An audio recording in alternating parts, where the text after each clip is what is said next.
Right, we're back with Hannah, chapter 7. You ran, you saw that thing turning to... Oh yeah, I did see you ran last time, didn't we? You saw that thing turning to Ethan's guts, and you ran.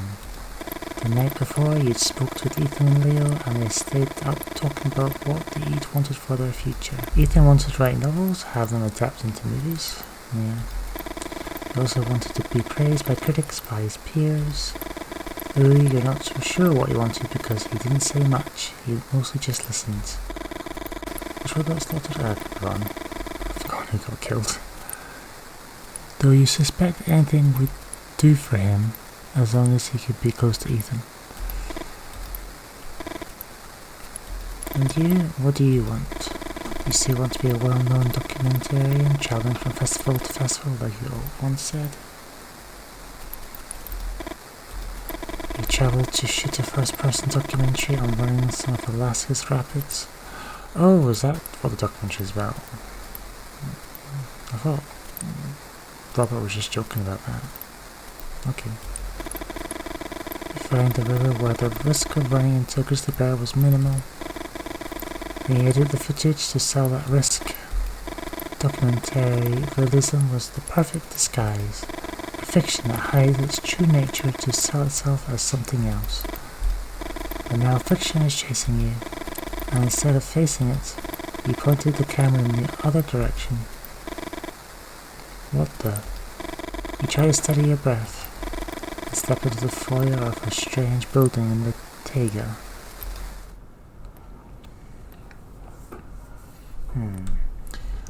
Let's examine the lever.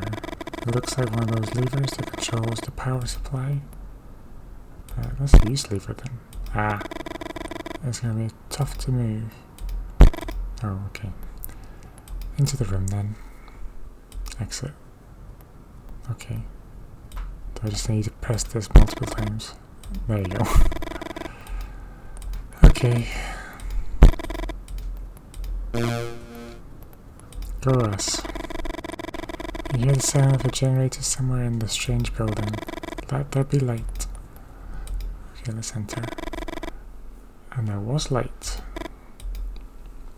You don't know where the idea comes from, but it's so simple it surprises you. Like someone came from the future to tell you something the urgency of the present had kept hidden. You set the helmet down on a dusty table pointing at the door. You've always wanted to tell stories in your own unique way, your point of view, to let others step into your world. What's happening? Oh, I think he just swinging. I thought it was like a spider having the time of his life there. And share the experience. But this idea feels different. A kind of cinema where the lens never moves. A fixed camera that sees everything. It could be lying on the floor or resting on a table. You nod and smile. You're sure you're onto something new. Maybe even a whole new genre. Someday someone will find that camera and they'll watch everything like a good looking down from above. Oh, jeez, I am tired. Like a god looking down from above. Not lifting your finger to save you or anyone. Oh, okay. Well, that's kind of what you do as a documentarian, don't you? You kind of just have to let things happen. I remember reading about this war documentarian who just had to take pictures of kids. Yeah, it was dark stuff. And I think Hannah is about to... Okay, let's use the cable. I was not expecting that to be the right answer, but... Okay. Oh, hello. It's coming for us now.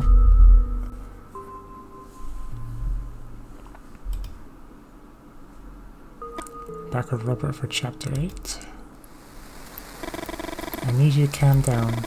Before you picked him up off the floor, Lee had said he didn't want to keep walking. Did you see what it did to Ethan? Oh, okay, it was Ethan that died. Okay. So just think.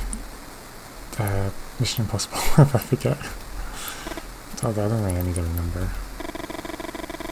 It was like it was digging through his guts, like it was looking for a pair of socks in a drawer or something. Yes, that's exactly what the grizzly bear was looking for.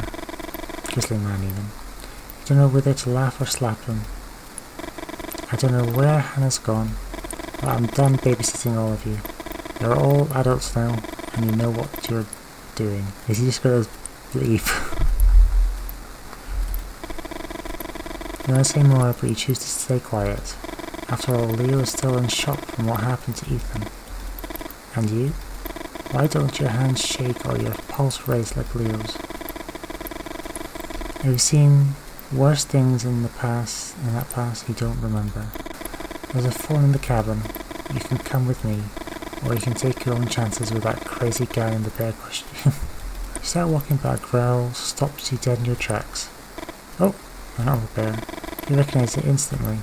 It's the same old male bear from yesterday's who lost his spot in the river to a younger one. Listen to me for a second. You speak in whispers with slow gestures. You know the grizzly can read any sudden movement as a threat.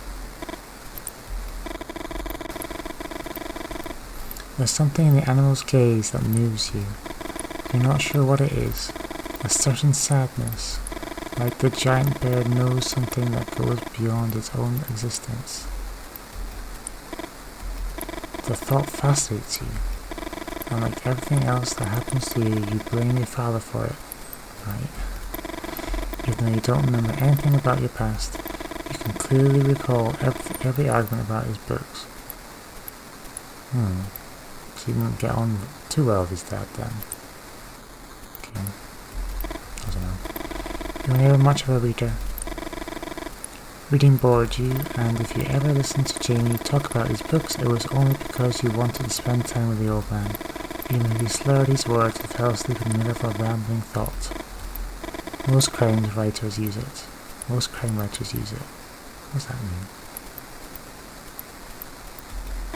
The red herring, have we talked about this, son? No. You can picture Jamie next to you, pointing at the bear. You hold back the urge to reach out and tell him now how much you miss him. If this were a detective story, the old bear would be the red thread that offers the most obvious solution to the readers. The old bear would be the one behind the disappearances, and not some crazy guy with a poker gutting his victims like salmon. You take a deep breath and close your eyes. Life isn't a detective novel. It's something else, and the main thing is to survive. Just what your father didn't do. Is that Jonathan now, Rennet? Is it Jonathan? Oh, I can't remember. The other one. Leo. Leo, for fuck's sake. The bear charges towards you. Oh, I wasn't paying attention. Your guts fire off your body with the same instinctive force as salmon swimming upstream in Alaska. Okay, let's try this. Oh, I got achievement. Salmon guts. Fantastic. Jump to the side. You move too soon and the old bear adjusts its charge. I did it at the very last second.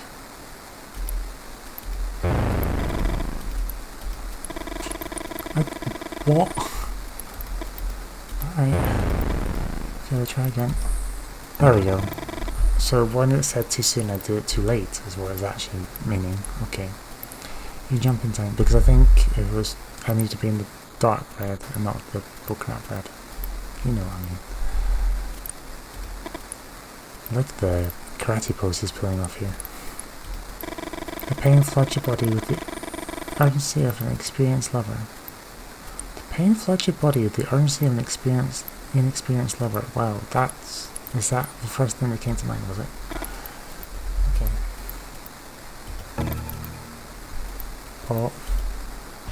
Oh, it's killed, what's his face? Gosh. Leo? Maybe. I don't know. I was unable to move. You watched the old bird gut the student. Jeez. Getting through these characters very quickly. We've just got him. I think Jonathan's still alive, isn't he? He's in the river, and Hannah. Jeez, okay. Everything Leo had been is reduced to the sum of his parts. Okay. And Robert is looking very happy about it, apparently. You try to put distance between the old bear and yourself. How much blood have you lost already? It looks like quite a lot, considering. With the last strength you have, you try to make a tourniquet. Oh! Doesn't give you much notice of what's about to happen. There you go. Nope, that wasn't good enough. Nope, I wasn't quick enough again. Right. Now, no, it's too slow. Come on. There you go. Oh, multiple times. Okay, come on then. I can't see what's happening on the right, on the left there. I'm sure it was good. The tourniquet stops the bleeding. Sleep finally overcomes you, and you surrender to the mysteries of the unconscious. I feel like I would want to keep moving. You've got the tourniquet on, so you've stopped the blood trail, hopefully. I don't know. Maybe bears don't follow blood like sharks, I don't know. I guess if you're tired, you've got no choice.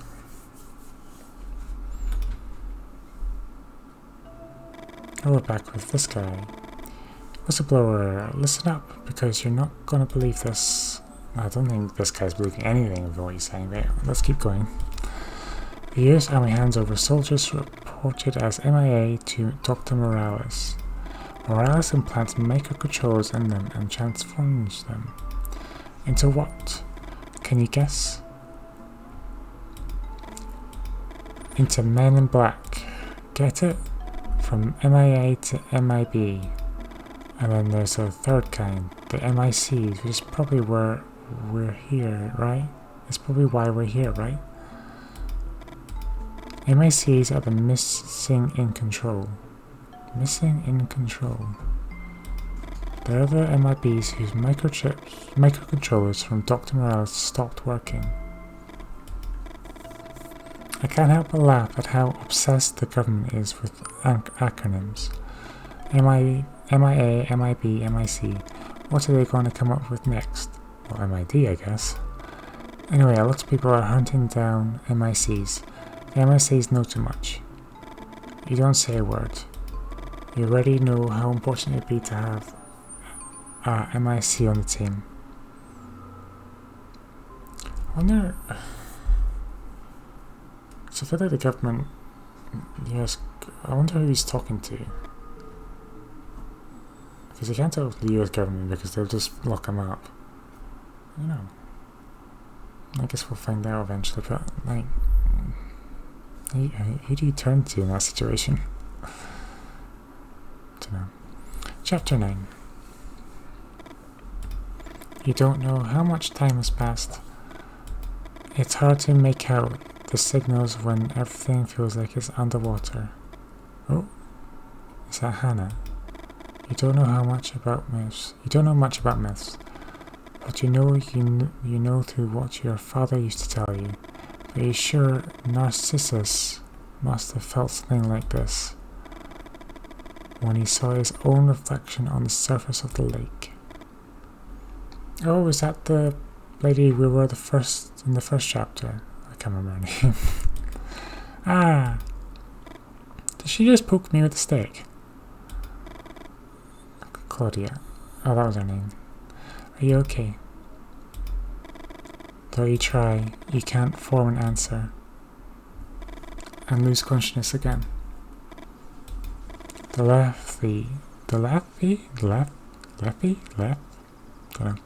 That word, son. The river of Hades where the dead drink to forget their past lives.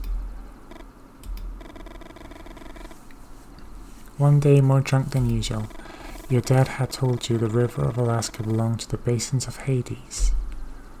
Why would Alaskan rivers belong to a Greek god? Is it Greek? Yeah. Okay. Maybe that's why. By drinking from it, you couldn't remember who you'd once been. He, on the other hand, drank everything but water, and that way he never forgot a thing. You think about your dad with the empty bottle on the table, tears in his eyes, rushing to wipe them away, and the image hurts you a lot more than the leg does. Now, are you finally going to tell me who you are? Robert. You like to say something else. After all, the young woman saved your life. I mean, she got us some water. I don't know if she really saved her life. Well, sure. But you settle for what you know, and tell her about the hike, about the group, about the Grizzly Man. The wound on my leg wasn't him, by the way. The wound on my leg wasn't him. Oh, yeah. It was a real grizzly. Though that hadn't been your intention, the comment made the young woman chuckle. I'm Claudia. Nice to meet you. Claudia speaks in English with the formality of someone from abroad. She tells you about her study trip. Are we going to finally find out where she's from? The first question I've had from this series. Oh, in your spice alone, she came to Alaska from Argentina. Does that track? I thought that was not far away enough. Okay. Argentina is then. A country you only know by name. He killed 2 of my friends, and though he tried, he couldn't kill me. There's something in Claudia's gaze that hard to define. A magnetism that words can't explain. Okay. Claudia survived like you did, but for some reason it seems like her experience was different. In Abigail's cabin there's a phone line and a truck. Who's Abigail? A friend. And they're trying to build, tension between them. Can you walk okay? You nod and you start walking. Claudia's strength is contagious. You walk for hours without saying a word. And though you know life isn't like your dad's books, you feel like the cabin brings you closer to something that might resemble an ending. Oh, he's watching us. Oh, I don't know how far we are to the story. I don't even know how long this is. Chapter 10. Yeah, got it. Fuck them. It'll take them a while to get here. You look out the window. The sky looks like a brain, all its synapses firing off erratically. Robert, I'm not staying here waiting for them to show up. The light comes through the window and casts a web of shadows across Claudia's face. You need to go to the hospital. The truck outside. What are we, really? Are we what the light shows us? Or the negative space of what we don't know? How long has it been since anyone started it? At least 2 or 3 weeks. That should be alright then. I'll start it up so it warms up. The keys, a feeling of guilt eats away at you. You knew Abigail had it secured, and to cover your father's debts, you once thought about making it disappear. Where is Abigail? Did she not, live in this cabin? I thought this was Abigail's cabin. I don't know. You once thought about making it disappear. A magnetic case. In the back wheel on the driver's side. Wait here, I'll be right back. What's happening? Oh. Hello. Rippling chest. Ah, the Grizzly Man slams the door open. Everyone's salmon. The impact knocks Claudia off balance, and she stumbles backwards. You think of the 4 things you tell tourists if they come face to face with a grizzly. Gosh, he is very tall, and he's what, 7 foot? 8 foot maybe? Yeah, 7 foot would be there. Yeah, he's 8 foot. If he's 6 foot. Stay calm. Avoid sudden movements. Back away slowly. And don't make direct eye contact with the animal. This time you wouldn't follow any of those rules. Oh, struggle. Oh, let's hit one of these again. Okay, I'll see you in about 2 minutes.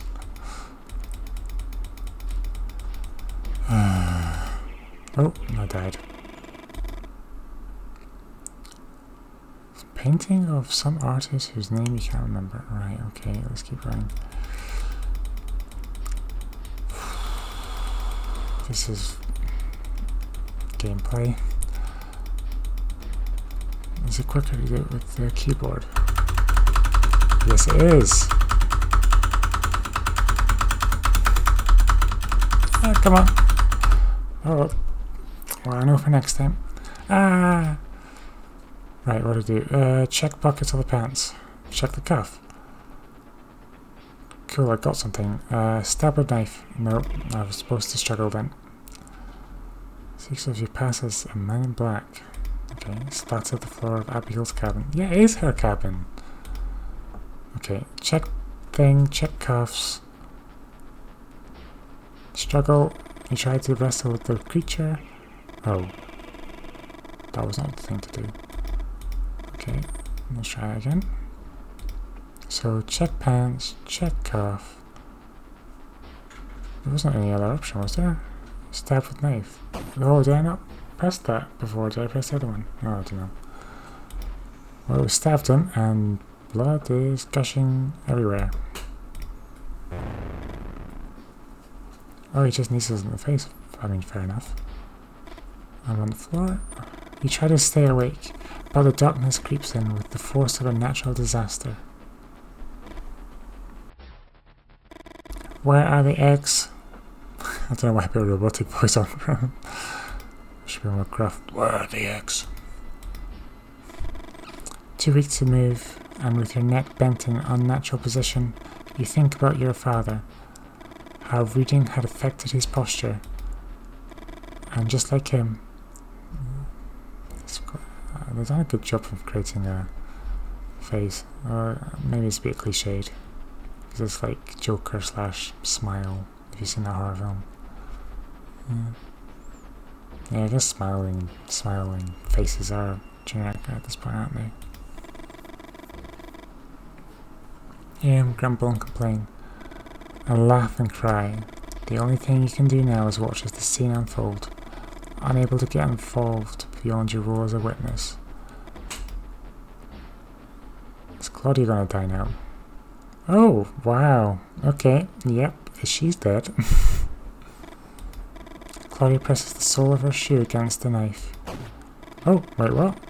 I thought she was beheaded. Okay. The wound opens like the gates of a dam. Oh, what's happening in this one? Did they eat us? What's happening? What is happening? Okay, well, Claudia's escaped. And we're turned to Carrie with blood everywhere. Is Grizzly Man dead? Slowly, I think you have a fractured jaw. We survived, Robert. We survived. And the son of a bitch is dead. Was that it? Is that the end of the story? Claudia tells the officers everything that happened. One of the officers gives some orders and helps you both out of the truck. Claudia would go with them to the station. They take you to the hospital to check your wounds. You try to complain, but the pain is unbearable, and you can't be understood too well. The son of a bitch had broken your jaw with a knee. And what hurts the most is not being able to thank Claudia for putting an end to the Grizzly Man.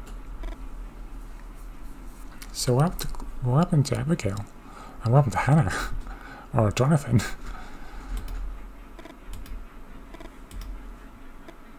The end?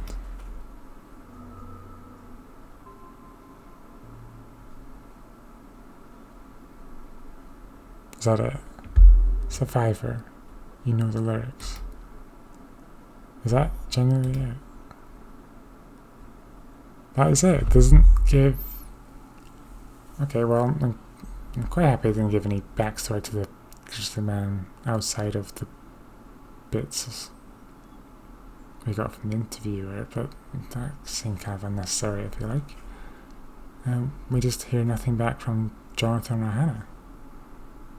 Huh. Okay.